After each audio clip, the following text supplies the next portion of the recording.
27 de fevereiro de 2018. Lesão de Neymar se mostra mais grave e craque deve perder duelo contra o Real Madrid e amistosos da seleção contra a Rússia e a Alemanha. Moisés pode ser a grande novidade do Palmeiras para a estreia do Verdão na Libertadores. Santos faz último treinamento antes de viajar para a estreia na Libertadores da América. O Corinthians já está na Colômbia. Amanhã estreia na Copa Libertadores contra o Milionários. E o técnico Fábio Carille não vai poder contar com o Rodriguinho.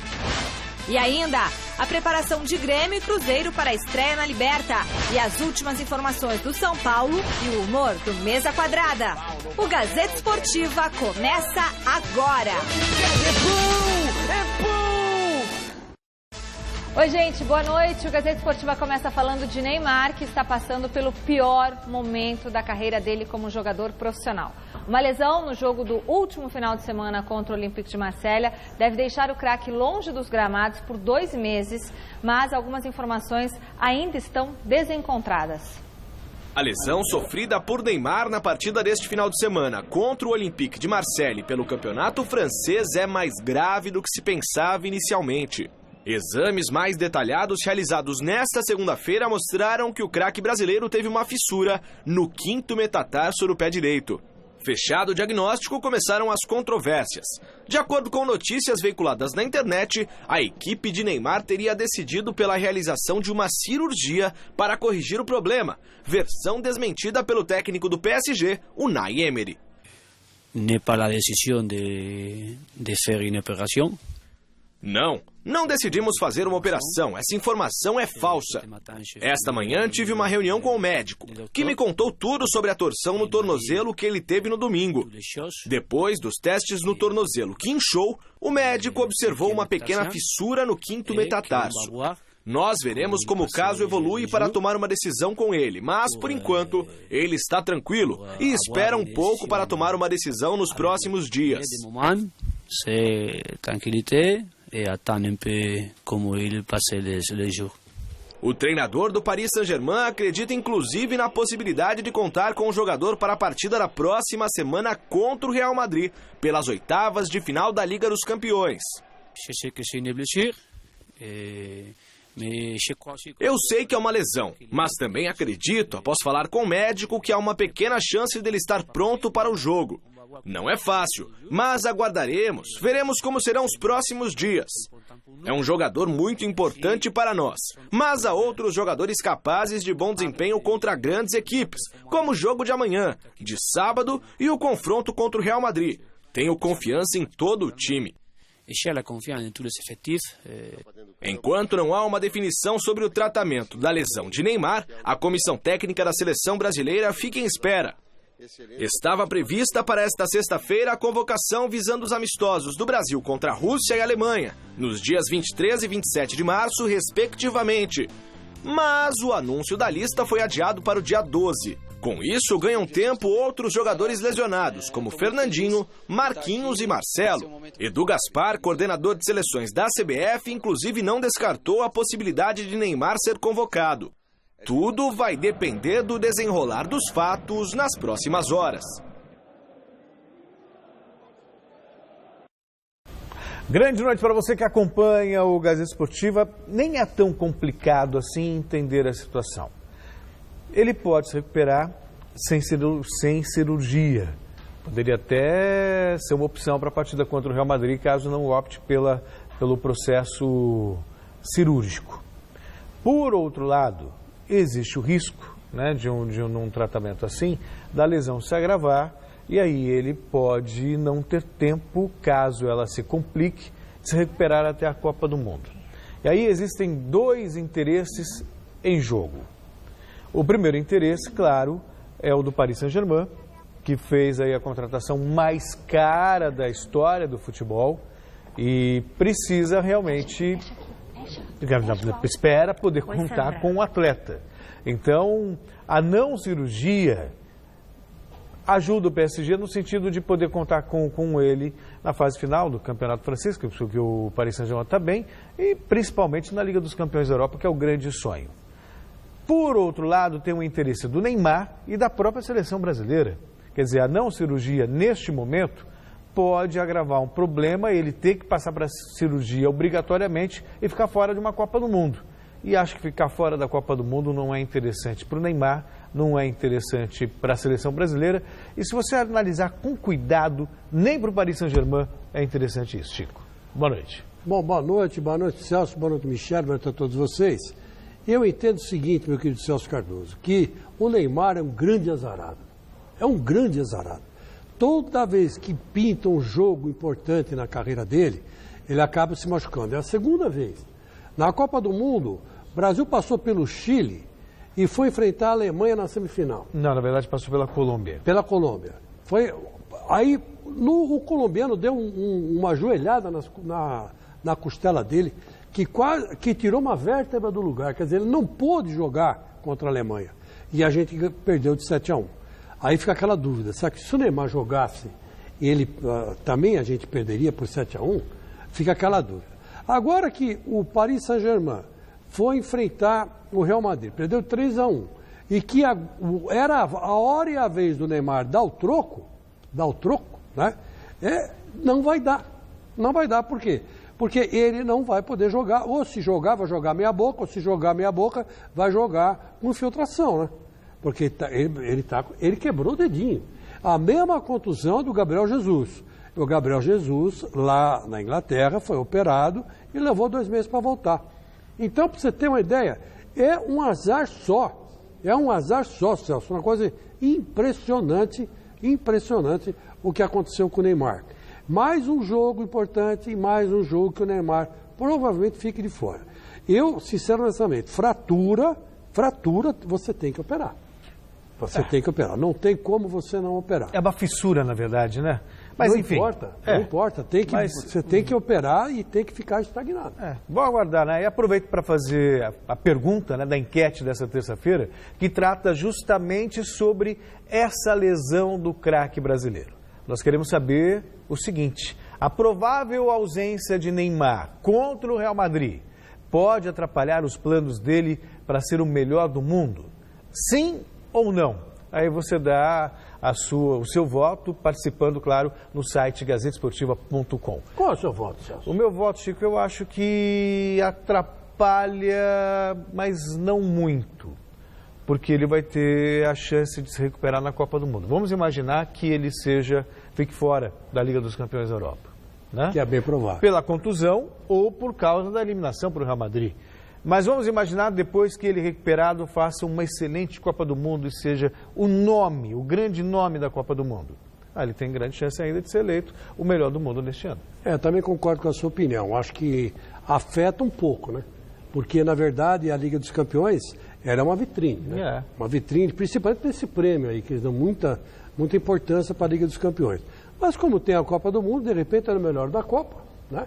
E aí ele vai lá e ganha fácil, né? Mais esse título que ele está perseguindo. Mas se não for esse ano, é o outro, né, Celso? Porque vai chegar uma hora que o Messi vai parar, vai chegar uma certa hora que o Cristiano Ronaldo vai parar, e aí, minha filha, aí não tem jeito. Mas aí tem que continuar jogando em alto nível, né? Que aí é uma outra história. Outros 500. Né? O Messi é gênio. O Cristiano Ronaldo, ele é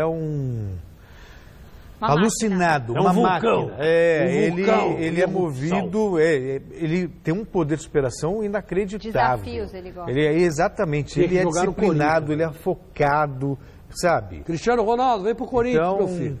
Assim, eu não vejo no Neymar, né, a genialidade do Messi e não vejo no Neymar o foco do Cristiano Ronaldo.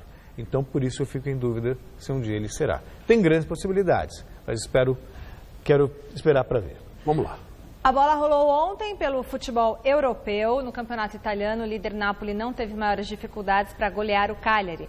Na Alemanha, Borussia Dortmund e Augsburg ficaram no 1-1. Veja os gols. E agora é para valer, com a participação de 32 equipes, a fase de grupos da Libertadores começa hoje e vai ter a grande final em novembro. Veja como vai ser a primeira rodada dos times brasileiros. Soy loco por ti, América. Yo voy a traer una mujer playera, que su nombre sea Marti, que su nombre sea Marti. Começa nessa semana a fase de grupos da Libertadores. O primeiro time paulista a entrar em campo é o Corinthians na quarta-feira no estádio El Campín, em Bogotá, contra o Milionários da Colômbia. Para essa partida, o técnico Fábio Carilli terá as ausências mais do que certas de Marquinhos Gabriel, contundido, e dos suspensos Rodriguinho e Casim. No dia seguinte, será a vez do Santos dar os primeiros chutes no torneio continental. O Peixe vai até Cusco, no Peru, enfrentar o Real Garcilaso. Os comandados de Jair Ventura terão que enfrentar, além dos jogadores rivais, as adversidades de uma altitude de 3.400 metros.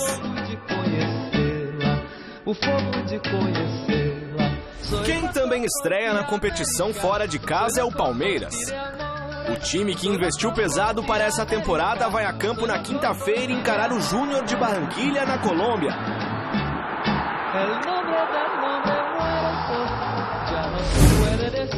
O Brasil ainda vai contar com a presença de outros 4 clubes na Libertadores.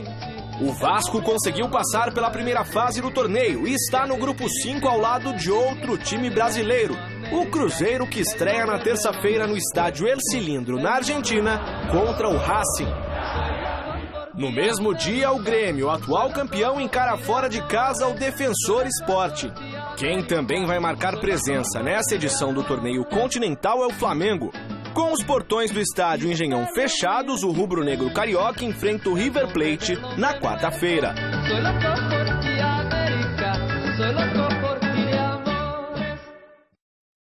Logo mais às 7h15, o Grêmio enfrenta o Defensor do Uruguai no estádio Luiz Franzini, em Montevidéu. Já o Cruzeiro tem uma missão complicada contra os argentinos do Racing às 9h30 no estádio Presidente Perón, em Avellaneda. É na base do carinho, da devida atenção. Mesmo fora de casa, é desta forma que o Grêmio inicia a defesa do título da Libertadores diante do Defensor. Boa parte do elenco campeão do ano passado foi mantida. E o objetivo é repetir a dose para colocar o clube num nível acima na história da competição. A gente sabe o quanto é difícil ganhar uma Libertadores e esse grupo conseguiu, né, esse feito. Agora a gente tem a possibilidade de tornar o Grêmio, né, o primeiro clube brasileiro a ser tetracampeão. Isso não é pouca coisa. Mas como eu disse, eu acho que a nossa equipe está preparada, ciente de todos os desafios que vamos enfrentar. A gente já teve a experiência ano passado e outros anos de saber da dificuldade que é jogar uma Libertadores.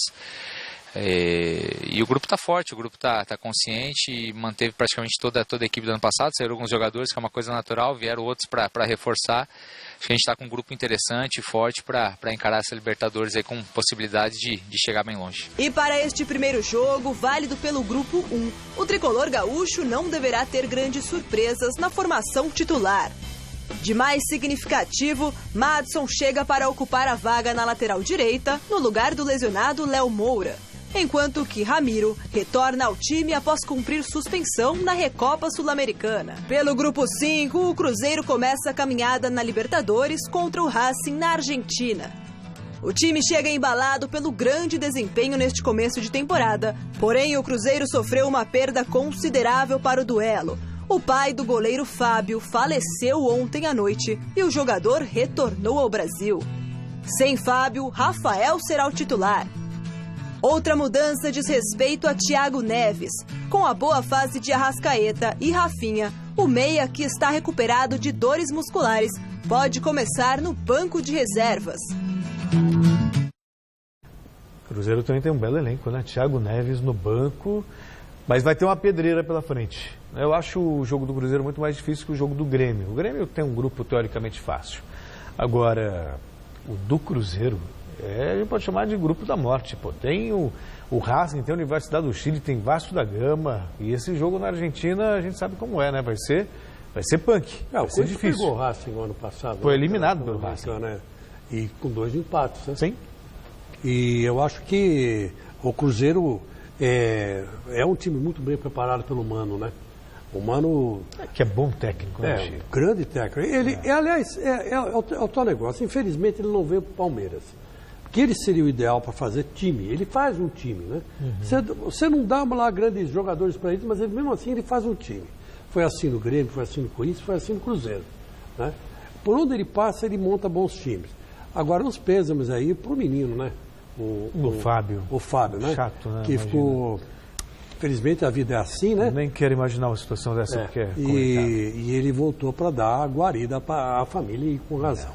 Que então os pêsames aí pro Fábio pelo passamento do pai e que vamos levantar a cabeça e seguir em frente. É isso aí, os nossos sentimentos. E após um breve período de férias, o Mesa Quadrada está de volta ao Gazeta Esportiva e hoje os nossos meninos trazem pra gente algumas zoeiras que rolaram após o clássico entre Corinthians e Palmeiras e um lance bizarro que rolou na segunda divisão do campeonato alemão. Olha só.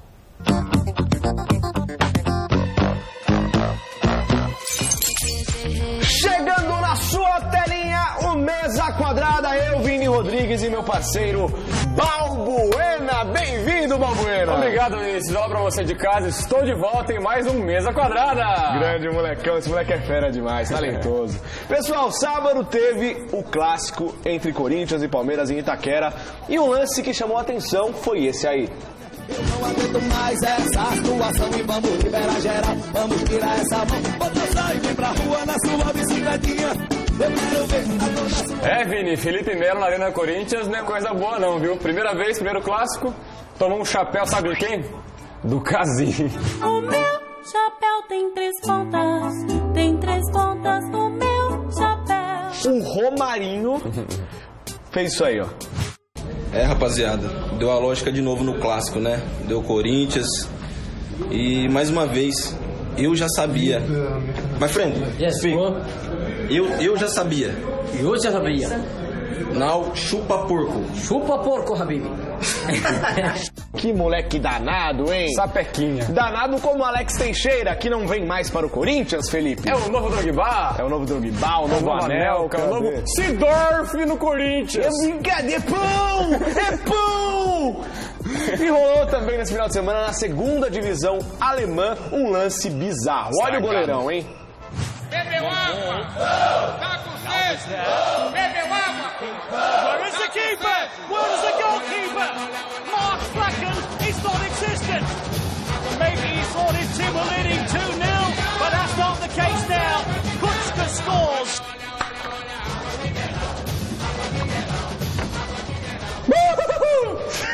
Deu bobeira. Fez efeito. Deu bobeira. Pessoal, siga a gente no Instagram, @Mesa Quadrada Oficial, ou no Twitter, #Mesa Quadrada. Mande seu comentário, sua mensagem. Um beijo especial pro meu amigo Caio Demétrio e também pro Caio Positelli, que estão sempre ligadinhos aqui no Mesa Quadrada, né? Isso aí. É isso aí. Isso aí. Então, tchau, tchau. Tchau, tchau. Só vou dizer uma coisa. Só uma. Pô, você e a Michele se entrosam bem ali na dança. Tá na hora deles conversarem com os meus advogados. Acho que eles vão conversar comigo, que eu sou advogada, e eu acho que eu vou meter um processo nesses meninos. Conta comigo. Uso indevido de imagem. É isso aí. Apropriação indébita de imagem. Eles são muito folgados. Folgados pra caramba, O Chelsea tá loiro e você tá morena, né? Uma coisa esquisita, né? Não, uma loucura. E Vinícius, esquece tudo que eu te falei aqui no WhatsApp, tá cancelado o nosso acordo, tá bom? Tô brincando. O Gazeta Esportiva está de volta para falar do ginasta Arthur Zanetti, medalhista nas últimas 2 Olimpíadas. O atleta anunciou que se aposentará após os Jogos de Tóquio. Acompanhe na reportagem de Mariana Paniza. A ginástica brasileira pode se preparar para perder um de seus maiores nomes. Aos 27 anos, Arthur Zanetti confirmou que depois dos Jogos de Tóquio em 2020, vai se aposentar do esporte. Depois de Tóquio, vou terminar o ano, provavelmente deve ter alguma competição nacional, algum regional, e aí sim eu me aposento, né? Acabou 2020, estou aposentado. O orgulho de São Caetano já conquistou a medalha de ouro nos Jogos de Londres em 2012 e a prata no Rio em 2016. Em Tóquio, o desafio é se manter bem num esporte com uma disputa tão acirrada. Tá todo mundo muito igual. As notas estão muito próximas. Antes, se pegava uma diferença de nota, até para o primeiro, para o segundo, é uma diferença até que vai de 3, 4 décimos. Hoje em dia não, hoje em dia é questão de 0,05, então é nada. Não tem nem desconto para isso, é mesmo a média que faz que dá esses quebrados. Então tá todo mundo muito igual, então a gente precisa fazer algum diferencial para conseguir trazer pelo menos o melhor resultado. E a temporada 2018 já começou. No próximo dia 16 de março, a seleção brasileira masculina compete no primeiro torneio do ano, a DTB Cup, na Alemanha. A competição na Alemanha sempre é legal competir, e ainda mais por equipe, porque você tem que estar lá, você tem que fazer a sua parte e também torcer para o seu companheiro de equipe fazer a parte dele para conseguir ter o melhor resultado. E é bem parecido com o Mundial, são poucos atletas e é só aquelas notas mesmo que entram. Se um errar, vai entrar aquela nota com queda, então é uma pressão gostosa que a gente sente nessa competição. Na competição por equipes, Zanetti vai se apresentar no solo, no salto e no aparelho favorito, as argolas. Desde quando eu entrei na ginástica, eu sempre gostei muito de fazer força. Quando tinha disputa de subir na corda mais rápido, eu queria ganhar flexão, essas coisas. E aí foi meio que uma característica da argolas. E aí, a primeira vez que eu fiz um Cristo, eu tinha 10 anos, é cedo para uma criança, né? Então foi aí que eu comecei a pegar um pouquinho a característica da argolas, peguei o gosto e aí foi. Esta será a sua 12ª temporada com a seleção brasileira. Experiente, Arthur Zanetti não esconde a ansiedade para a última Olimpíada da carreira. Eu acredito que vai ser uma das melhores Olimpíadas da história, pelo fato da tecnologia deles, da educação, da organização. Então eu quero estar prestigiando esse evento. Então é isso que me motiva a estar vindo aqui no ginásio todos os dias, treinando e também demonstrar o melhor nessa nova geração que está surgindo aí. E muito legal, né? E nessa semana está rolando no Brasil o Brasil Open, aqui pertinho da gente, no ginásio do Ibirapuera. Lembrando que a TV Gazeta transmite a grande final desse torneio no próximo domingão, a partir do 12h30. E a gente vai fazer contato agora com o repórter Jonas Campos, que é o nosso especialista em tênis, e ele tem mais detalhes da competição. Boa noite, Jonas.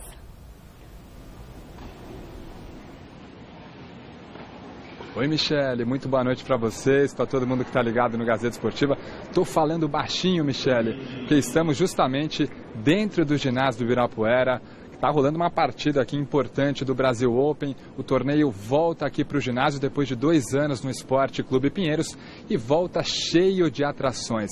Além dos brasileiros Tomás Bellucci, Rogério Dutra Silva, Thiago Monteiro, Guilherme Kleser e o Thiago Wilde, que acabou eliminado ontem para o argentino Carlos Berlocchi, tem também feras internacionais. Uma delas está em quadra neste momento. O francês Gaël Monfils, jogador que já foi número 6 do mundo na categoria de simples, né? Tá jogando duplas agora ao lado do francês Descloix. Eles estão perdendo para os espanhóis Carbadias Baena e o Garcia Lopes. Além do Monfils, a chave de simples também tem outros jogadores consagrados, como o uruguaio Pablo Cuevas, tricampeão do Brasil Open, o espanhol Albert Ramos Vinolas e o italiano Fábio Fonini, esse que adora quebrar uma raquete, viu? Jogador nervosinho do circuito Fonini, gosta de quebrar uma raquete e está aqui na capital paulista para a disputa do Aberto de São Paulo. Hoje, brasileiros já estiveram em quadra. O Rogério Dutra Silva venceu o americano Tennis Sun Green, americano que chegou às quartas de final do Australian Open, e o Rogerinho venceu bem. 2-0 parciais de 6-0 e 6-4. E daqui a pouco tem mais brasileiro em quadra. O Tomás Bellucci, daqui a pouquinho, a partir das 7h30 da noite, encara o argentino Horácio Zeballos. Quem vencer dessa partida enfrenta o Gaël Monfils na chave de simples, nas oitavas de final.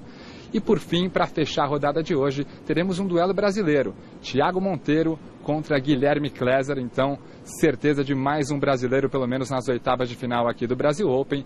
E no final de semana, no domingão, como você mesmo já adiantou, Michele, transmissão ao vivo da Gazeta na final desse torneio tão tradicional do tênis brasileiro e mundial, o Brasil Open, o Aberto de São Paulo, diretamente aqui do ginásio do Ibirapuera. Michele. Que show, Jonas Campos. Para você tá sendo um prato cheio, né? Porque o Jonas tem o blog Raquetada lá no site gazetesportiva.com, sabe tudo de tênis. Então, domingão, estaremos aqui, né, Celso? Estaremos juntos. Estarei também narrando a final do São Paulo Open. E é tão diferente ver o Ibirapuera desse jeito, né? Você é acostumado. De repente você vê o Ibirapuera e a quadra de tênis ali do Saibro gritando. Tá linda a quadra. Tá linda. E a expectativa Mas já aconteceu isso com o Nadal, quando o Nadal veio aqui, né? E ele A quadra, ela tem essa versatilidade, dá para ser usada para várias coisas. Eu mesmo já fui ver vários torneios de UFC. Né? Ah, não, sim, que na verdade a quadra ela foi montada no ginásio mesmo, só para o evento. É um ginásio multiuso. Um ginásio multiuso. Mas é muito legal. Aí muito tem legal. todo um tempo de preparação para deixar tudo nos trinques, né, como se dizia. E como tem shows aí, aquele o Roberto Carlos, o André Rieu fez um show maravilhoso. Eu já vi shows aí em outras épocas, já vi The Coach, já vi um monte de coisa. Ó, você quer assistir esse jogo agora? GazeteSportiva.com, a gente está transmitindo ao vivo no site. Isso. Todos os jogos a gente está transmitindo ao vivo. Então, a partir do 12:30, você clica GazeteSportiva.com, já vai abrir no cantinho da sua tela a partida que estiver rolando, aí você amplia, fica lindo, gente. Qualidade altíssima da imagem, você pode acompanhar tudo. Você que curte tênis e a galera está acompanhando. Domingo, 12:30, ao vivo, aqui na TV Gazeta. Qualidade 4K. Impressionante, eu nunca vi imagem tão bonita.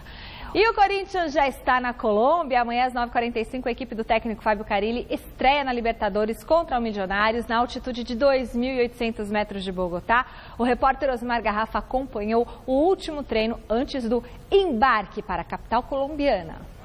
No Corinthians, ninguém esconde que ter vencido o clássico final de semana contra o Palmeiras deixou o time mais fortalecido para a estreia na Copa Libertadores da América.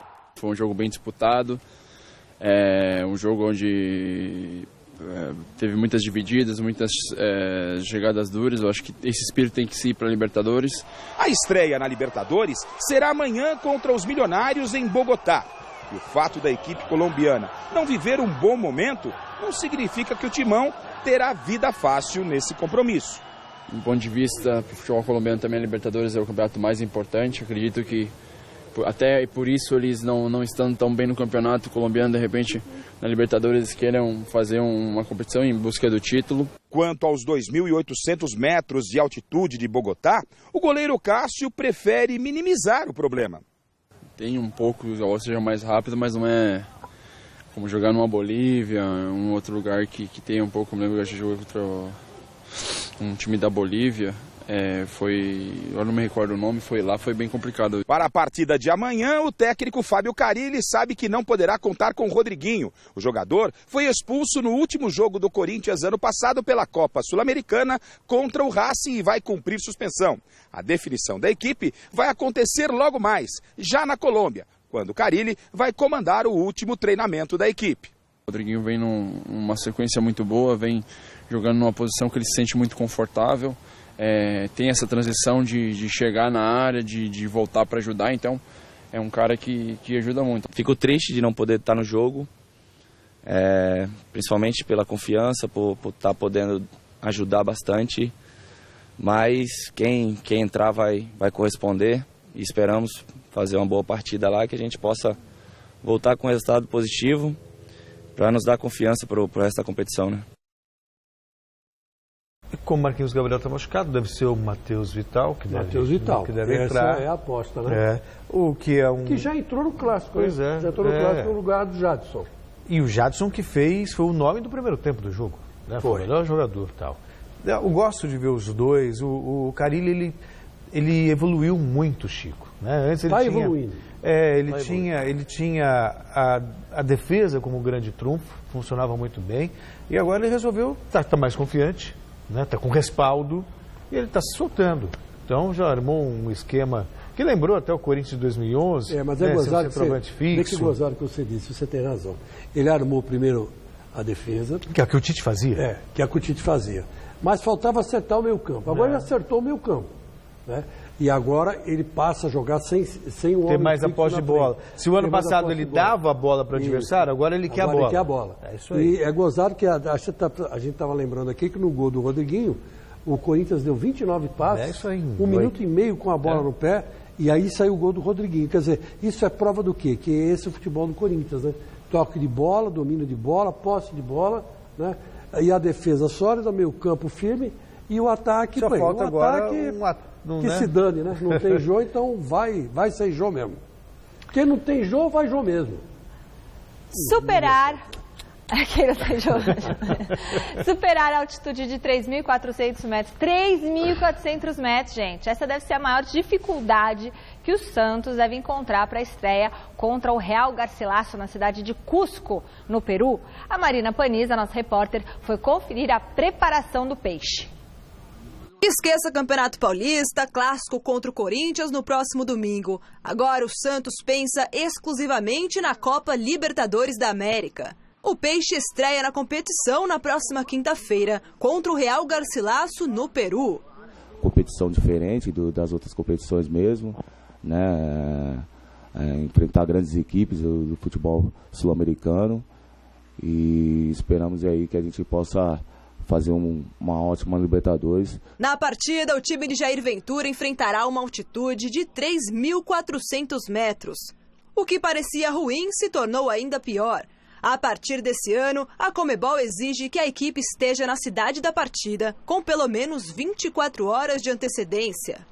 Essa nova regra da Conmebol mudou os planejamentos do Santos. Ao invés de viajar horas antes da partida, para não sentir tanto os efeitos da altitude, o Peixe já viaja hoje à tarde para o Peru. Treina amanhã de manhã na cidade de Lima e amanhã à noite viaja para Cusco, local da partida de quinta-feira.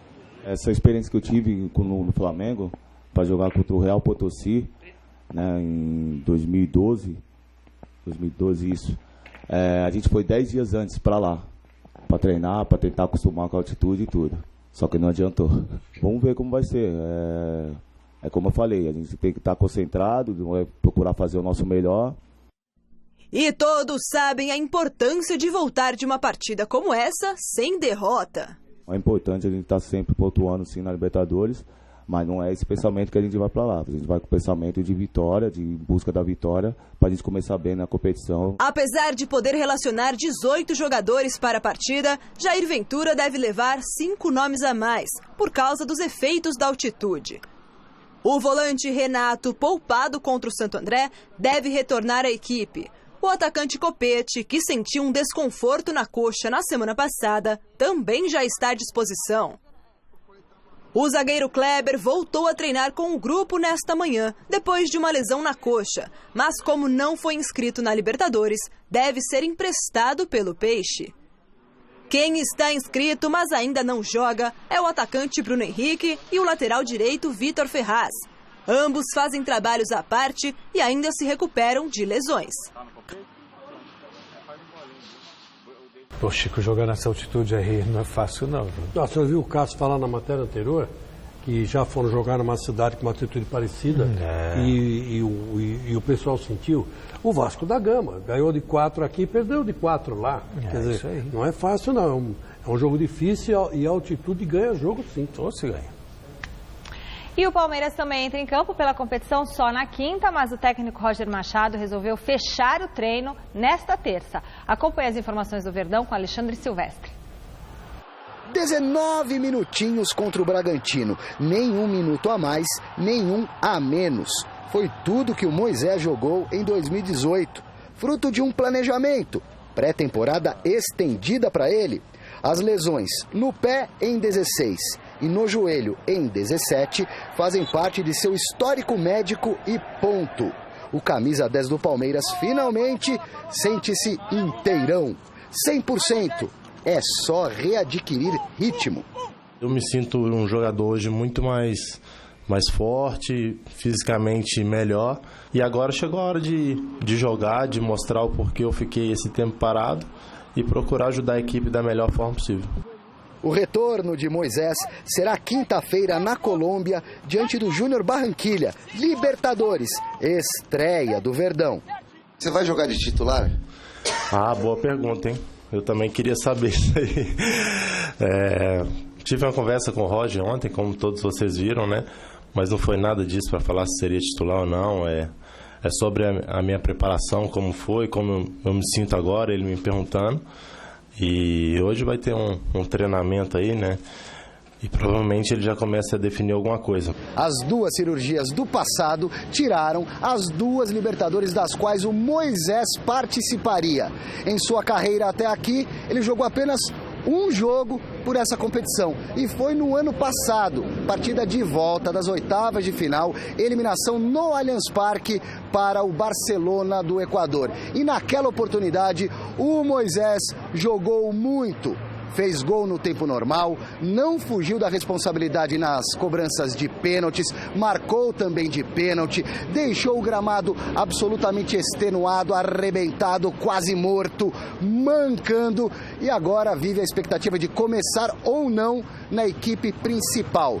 Não dá para saber porque o Roger Machado fechou a atividade de hoje, mas pelo menos uma coisa é certa. Não consigo jogar um jogo. Por mais que eu esteja bem fisicamente, você não consegue jogar um jogo 90 minutos ainda, tem que ir por etapas. Eu já conversei com o Roger e falei que é onde eu consigo mais acrescentar com o meu futebol é na posição, teoricamente, de volante, né? Hoje, jogando Tietê e Felipe Melo, é por ali que eu estou brigando, junto com o Thiago, Bruno, todos esses que fazem parte desse meio campo. Se o Roger optar por colocar o Moisés,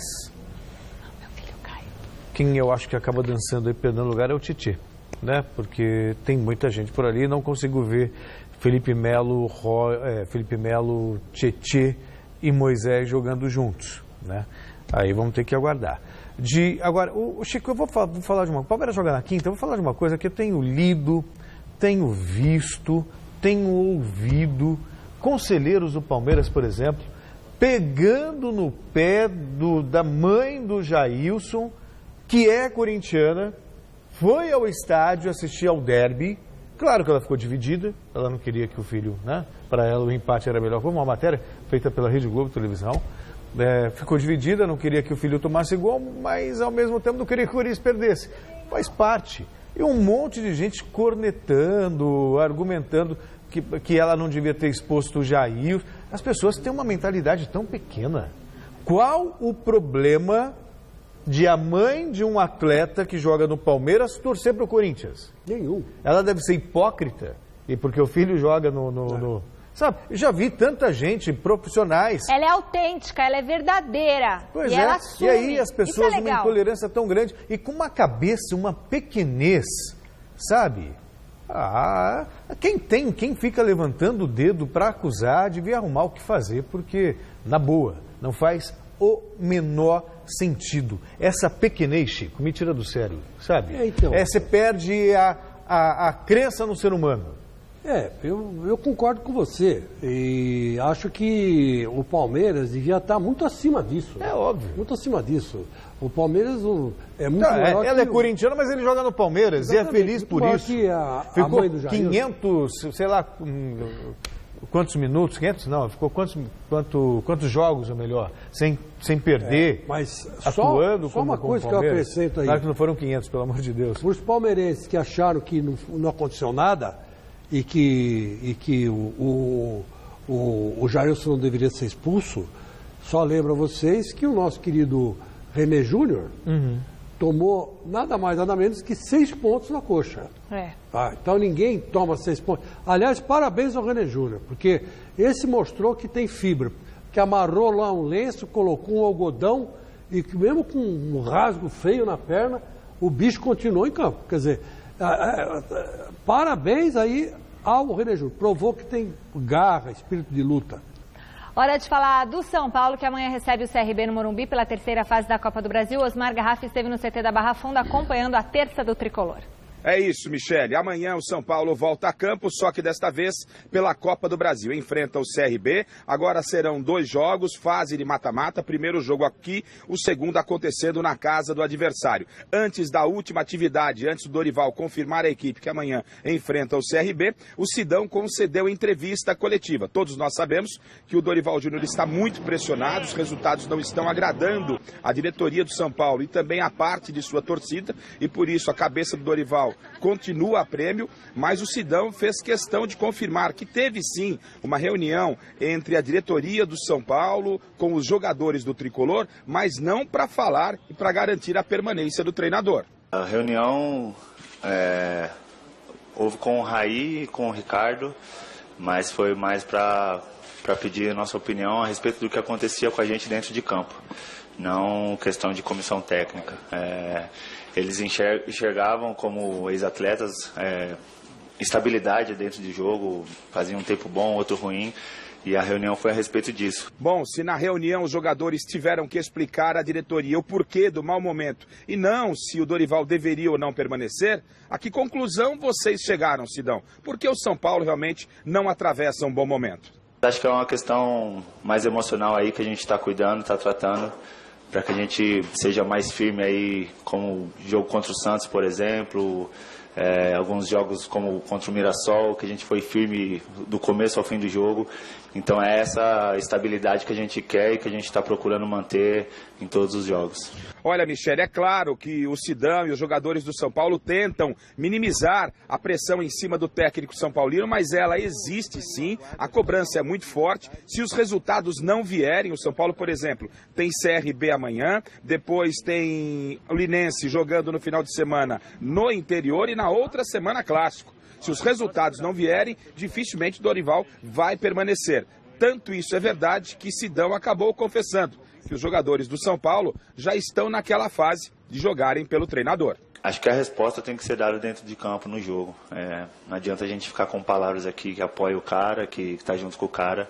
E se a gente não conseguir apresentar o nosso melhor futebol, daquilo que ele tem pedido para nós, isso daí vai ficar só em palavras. Então, a nossa preocupação tem sido essa, fazer aquilo que ele tem pedido da melhor maneira para que a gente mostre aí que o trabalho dele é bem feito e que a gente está junto com ele.